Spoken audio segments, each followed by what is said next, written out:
why do you think more Democrats didn't support me? Because if Democrats support me, they will have to take on AIPAC. You mentioned Jamal Bowman. Yeah.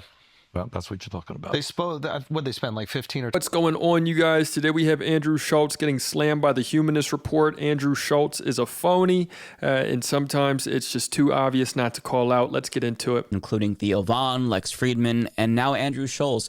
And even though these podcast hosts try to present themselves as centrists, they effectively produce right-wing shows either by platforming right-wing extremists and not pushing back, or by engaging in both sidesism and false equivalences that always benefit Trump and the Republicans. So wittingly or unwittingly, these podcasts end up pushing their audiences towards the right, albeit to varying degrees. So the question is, how do people in the center and left of center address this? You know, there's conversations about whether or not Democrats should have their own version of Joe Rogan, and I think that that's a different conversation for a different day.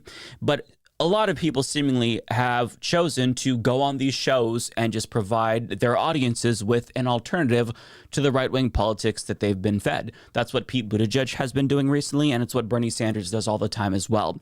I think that it makes sense to infiltrate their echo chambers and try to get their audiences to seek out politics that's more empathetic and ideally anti-capitalist. Now, I'm not expecting Pete Buttigieg to push anti-capitalism, but in this episode with Andrew Schulz, I think Bernie Sanders does a good job at planting some seeds. And the reception from Andrew Schulz's audience kind of demonstrates that the strategy is indeed successful. Although I think that there are some limitations, which we'll talk about.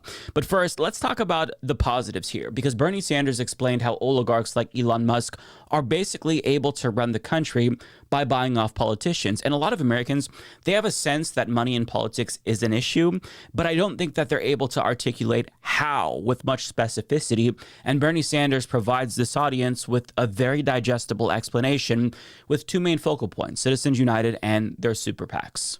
The Supreme Court ruled that billionaires, that advertising is freedom of speech, and you can't limit my speech.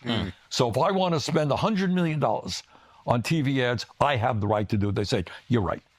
So the issue is democracy versus billionaires being able to spend unlimited sums of money. Supreme Court went with that. And then the form it took was what's called a super PAC. You start an organization, Americans for Freedom, okay? And billionaires can put as much money as they want into that. That organization then runs ads on television. It does political stuff. That's what it's about.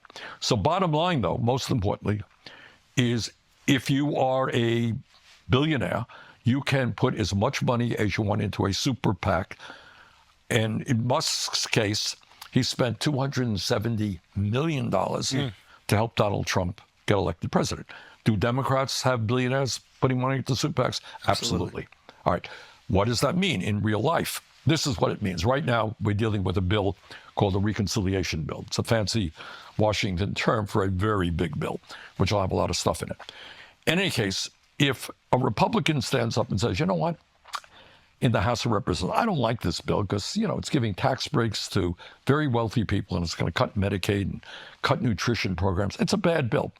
What do you think happens the day after that Republican stands up and says he opposes it? Those super PACs organize and they primary out those politicians. Exactly. Now, the commodification of our... And I'm on Mike's side for this part where, you know, I think it's great that Bernie Sanders is out there, you know, making a case for what's going on in our government, pulling the curtain back in very, very simple terms. You know, I think that he's able to break it down in what actually happens, the nuts and bolts of why capitalism is starting to turn on itself, why it's starting to eat itself and just become so freaking corrupt at this point. He's able to explain just a few things of what can actually and does go wrong. Democracy didn't start with Citizens United, but what it did do is open the floodgates.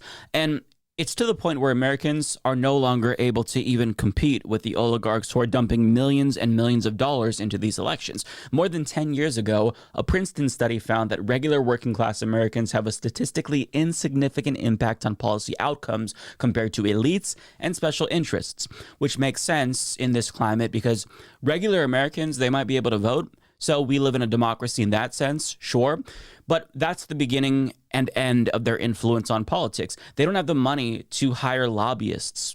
Lobbyists that exist, they disproportionately lobby on behalf of the interests of wealthy people. right? So if lobbyists are constantly pressuring politicians to do what they want, which often hurts working class Americans, and they supplement their lobbying with bribes in the form of campaign contributions, I mean, the result is what we have now, where rich people always get what they want and everyone else gets nothing.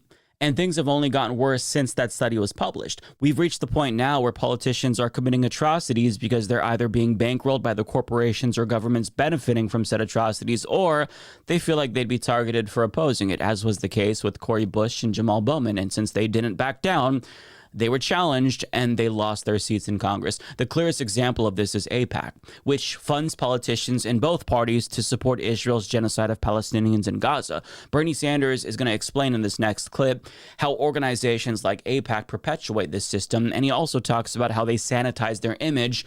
And it seemingly has led to a type of light bulb moment for Andrew Schulz in particular. So let's watch and then we'll discuss. I introduced legislation to say we're going to block the sale of certain military weaponry to Israel. I got 15 Democrats to support me. I got 0 Republicans. Why do you think more Democrats didn't support me? Because if Democrats support me, they will have to take on AIPAC. You mentioned Jamal Bowman. Yeah. Well, that's what you're talking about. What'd they spend, like 15 or 20 million to get him out of there? Exactly. This is up in Westchester, too. You got it. Okay. Cori Bush in Missouri, St. Louis, was defeated. A woman in the state of Washington, Pramila Jayapal's sister ran.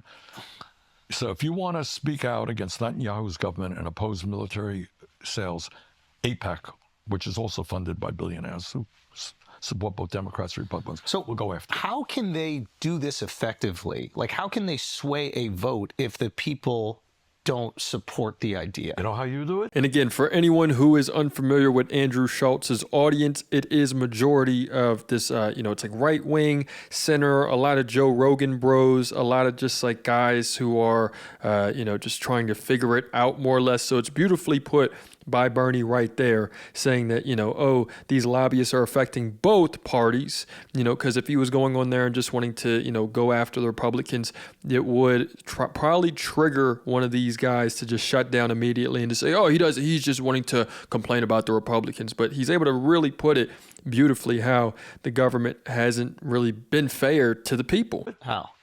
This is rather amazing. Great question. You don't talk about the issue.